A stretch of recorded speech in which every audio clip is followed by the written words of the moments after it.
नमस्कार दोस्तों, एक बार फिर से आप सभी का स्वागत है बिंध्य पाठशाला के इस चैनल पर। दोस्तों, BPSC 2.0 math and science class 6 to 8 रसायन विज्ञान में हम पढ़ेंगे आज रासायनिक बंधन, chemical bonding. Chemical bonding chemical bonding के बारे में पढ़ेंगे। ज़्यादा क्वेश्चन नहीं है, लेकिन क्वेश्चन के माध्यम से पूरा चैप्टर कवर करने की पूरी कोशिश करेंगे। अच्छा, जब केमिकल बॉन्डिंग आ ही गया तो कितने प्रकार के केमिकल बॉन्डिंग होते हैं? कितने प्रकार के केमिकल बॉन्डिंग होते हैं? एक है इंटरमॉलिक्यूलर, एक है इंट्रा। एक है इंटरमॉलिक्यूलर और एक है इंट्रा। इंटरमॉलिक्यूलर जैसे इंटरमॉलिक्यूलर में वीक फोर्स आते हैं और इंट्रामॉलिक्यूलर में स्ट्रांग फोर्स आते हैं। इसमें स्ट्रांग फोर्स है और इसमें है वीक फोर्स। अब जैसे कि हम आपको बताएं, जो प्रबल बंध होते हैं उनकी बात करें, जैसे कि आप ये बात विद्युत सहसंयोजी या विद्युत संयोजी, दूसरा आयनिक, ये सब प्रबल है, आयनिक बंध। तीसरा सहसंयोजी बंध, फिर है उपसहसंयोजी, ये सब प्रबल है। उपसहसंयोजी, ये सब प्रबल बंध है। जो वीक बॉन्डिंग है उसमें आता है हाइड्रोजन बॉन्डिंग और वंडर वॉल। ये दोनों जो बंध है वो वीक में आते हैं। ठीक है, तो क्रम वाइज हम लोग पढ़ेंगे। जैसे कि आयनिक बॉन्ड की अगर बात करें, आयनिक बॉन्ड की अगर बात करें तो इस बंध का निर्माण इलेक्ट्रॉन के स्थानांतरण से होता है। इसमें प्रायः धातु तथा अधातु भाग लेते हैं। जैसे Na के बाहरी कोश में +1 इलेक्ट्रॉन, क्लोरीन होता है, क्लोरीन को बाहरी कोश में 7 इलेक्ट्रॉन, 1 इलेक्ट्रॉन चाहिए होता है ताकि इसका ऑक्टेट पूरा हो जाए। ये ऐसे दे दिया तो ये है आयनिक बॉन्ड, ये है आयनिक। ये ध्रुवीय होते हैं या पोलर होता है। इसमें ये कार्बन मतलब पोलर का मतलब ये Na+ बन जाता है क्योंकि 1 इलेक्ट्रॉन दिया है, और ये क्लोरीन माइनस हो जाता है क्योंकि 1 इलेक्ट्रॉन लिया है। ये कार्बनिक यौगिक में अघुलनशील और कार्बनिक यौगिकों में घुलनशील होते हैं। ये कार्बनिक यौगिकों में अघुलनशील और अकार्बनिक यौगिकों में घुलनशील होते हैं। आयनिक यौगिक ठोस होते हैं, विद्युत के कुचालक होते हैं। ठीक है, अब दूसरी बात कर लेते हैं सहसंयोजी, कोवैलेंट। तो जो सहसंयोजी होते हैं, सहसंयोजी कोवैलेंट की अगर बात करें तो सहसंयोजक बंध, कोवैलेंट बॉन्ड, इसकी अगर बात करें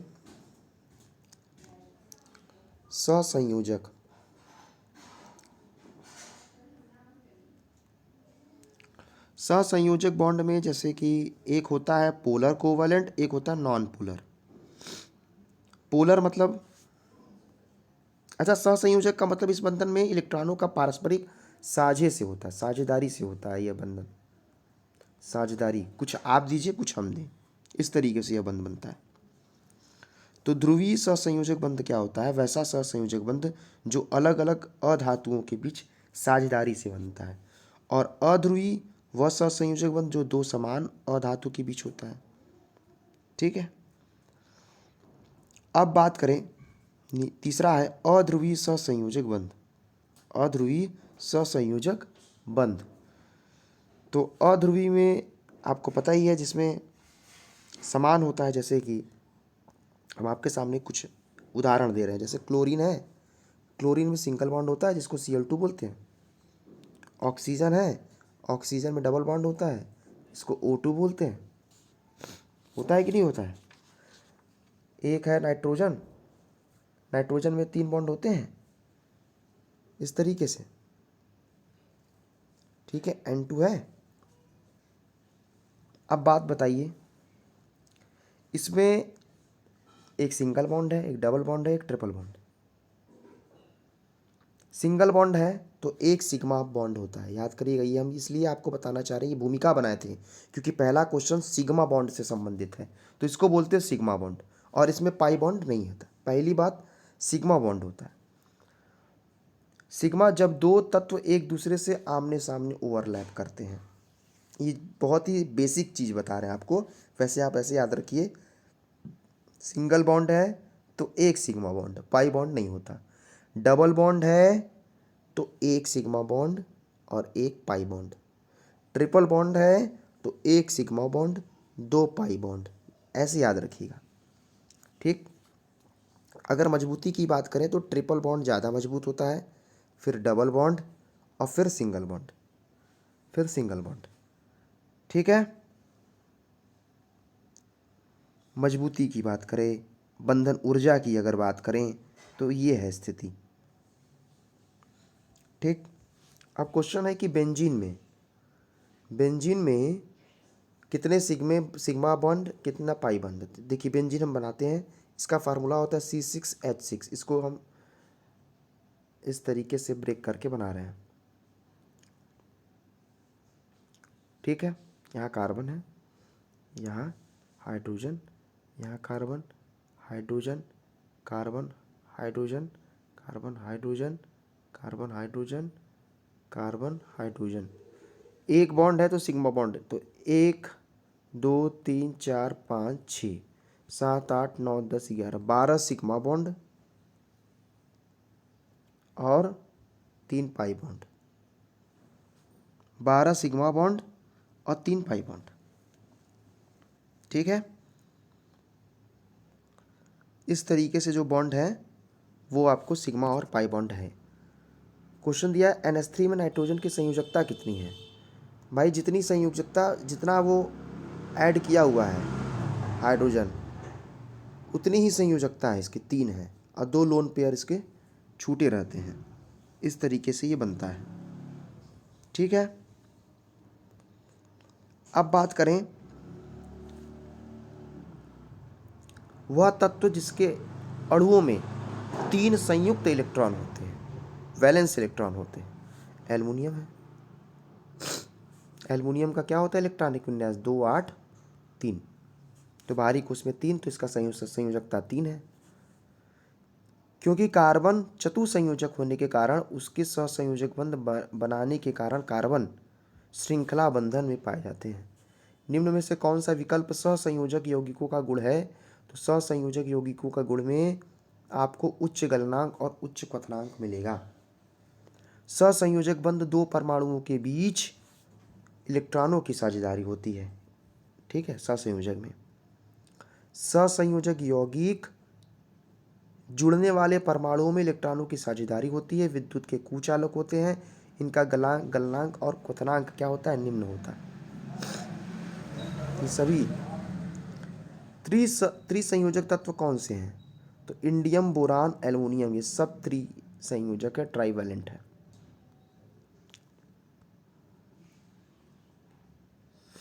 नेक्स्ट, फास्फोरस के एक परमाणु में कितने संयोजक इलेक्ट्रॉन होते हैं। 5 होते हैं एक परमाणु में। सहसंयोजी आबंध के 2 परमाणुओं के बीच आबंधों की अधिकतम संख्या होती है 3 बॉन्ड से ज़्यादा नहीं बन सकता। नेक्स्ट है 6 इलेक्ट्रॉनों की संख्या N2 में आबंध बनाने भाग होता है। भाई N2 है, ऐसे भाग लेते हैं, तो 3 इलेक्ट्रॉन इधर, 3 इलेक्ट्रॉन इधर, टोटल 6। परिवर्तनीय संयोजकता कहलाती है संक्रमण तत्वों की। लिथियम नाइट्राइड का फार्मूला क्या है। तो लिथियम और नाइट्राइड, तो ये है Li3n, ठीक है। क्योंकि लिथियम का बाहरी कोश में 1 इलेक्ट्रॉन, इसमें 3 है, 3 इधर आ गया, 1 इधर आ गया। सहसंयोजक बॉन्डेड अणुओं में निम्न गलनांक और क्वथनांक बिंदु होता है क्योंकि इंटरमॉलिक्यूलर बल जो होता है वो कम होता है। बड़े परमाणुओं वाले तत्वों से बने बंध बहुत कमजोर होते हैं। आयनिक यौगिकों में आयन एक दूसरे को आकर्षित करते हैं और मजबूत विद्युत स्थैतिक बलों के द्वारा जुड़े रहते हैं। ऑक्सीजन के सापेक्ष क्लोरीन की संयोजकता क्या होती है? 7 होती है। ठीक है। अब कुछ इम्पोर्टेंट चीज़ है, जैसे कि इसी चैप्टर में एक है केमिकल रिएक्शन, इसको भी यहीं पर हम लोग कर लेते हैं। केमिकल रिएक्शन, रासायनिक अभिक्रिया। कई प्रकार की रासायनिक अभिक्रिया होती है। तो पहला रासायनिक अभिक्रिया है कॉम्बिनेशन रिएक्शन। नाम से ही लग रहा है इसमें कंबाइंड होती हैं चीज़ें, जैसे CaO H2O CaOH का होल ट्वाइस। अब बताइए इन दोनों का कॉम्बिनेशन हुआ कि नहीं? तो ये कॉम्बिनेशन टाइप का रिएक्शन। एक है अपघटन,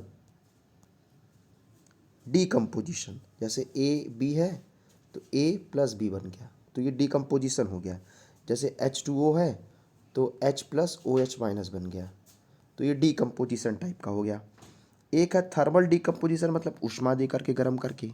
एक प्रकाश डीकम्पोजिशन होता है, एक विद्युत अपघटन होता है, इलेक्ट्रोलिसिस होता है। जब वियोजन अभिक्रिया विद्युत ऊर्जा को सहायता से कराई जाती है, विद्युत ऊर्जा से। विस्थापन अभिक्रिया, डिस्प्लेसमेंट रिएक्शन, एकल विस्थापन, द्विविस्थापन। जैसे विस्थापन अभिक्रिया में, जैसे कि मान के चलिए एक हम आपको बताएं, Fe + CuSO4 Fe कॉपर को डिस्प्लेस कर देगा, तो एकल है FeSO4 + कॉपर, तो ये एकल विस्थापन अभिक्रिया है। किसी किसी में दोनों विस्थापित हो जाते हैं तो द्विविस्थापन होता है।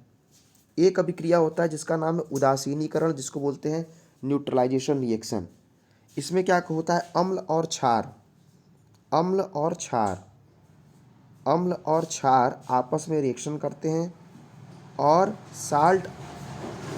अम्ल साल्ट और वाटर बनाते हैं, तो ये उदासीनीकरण है। ये क्या है? उदासीनीकरण अभिक्रिया है। एक होता है उत्क्रमणीय अभिक्रिया, रिवर्सिबल है, वह अभिक्रिया जो दोनों दिशाओं में चलती है, रिएक्टेंट से प्रोडक्ट और प्रोडक्ट से रिएक्टेंट की तरफ। इनको बोलते हैं वो क्या? उत्क्रमणीय रिएक्शन। क्या बोलते हैं? उत्क्रमणीय टाइप का। अच्छा, एक बॉन्ड है, बड़ा फेमस बॉन्ड है, हमने पढ़ा नहीं इसमें, hydrogen bond. Hydrogen bond weak bond है, पहली बात बता दें। जब हाइड्रोजन किसी उच्च विद्युत ऋणात्मक तत्व जैसे फ्लोरीन, ऑक्सीजन, नाइट्रोजन से अभिक्रिया करता है तो इसके यौगिक, तो हाइड्रोजन बॉन्ड की अगर बात कर लें, यह 2 परमाणुओं को जोड़ने का कार्य करता है, परंतु यह बहुत ही वीक बॉन्ड है, यह स्ट्रांग बॉन्ड नहीं है। ठीक है।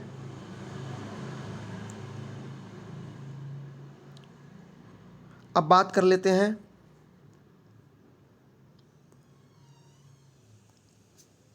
हाइब्रिडाइजेशन, संकरण की बात कर लें।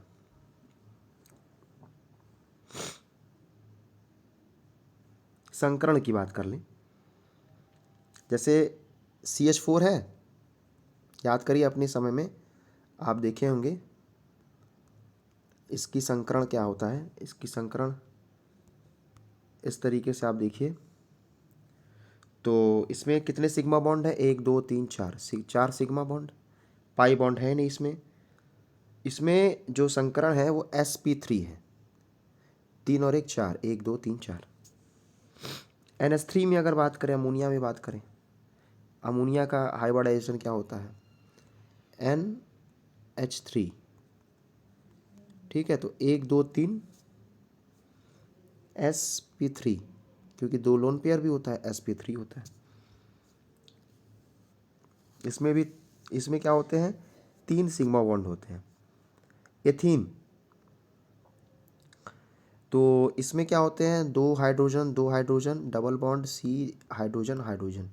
इसमें 1 2 3 4 5 सिग्मा बॉन्ड होते हैं, सॉरी 3 सिग्मा बॉन्ड होते हैं। इसमें जो हाइब्रिडाइजेशन है वो है sp2, sp2। sp2। ठीक है, sp2।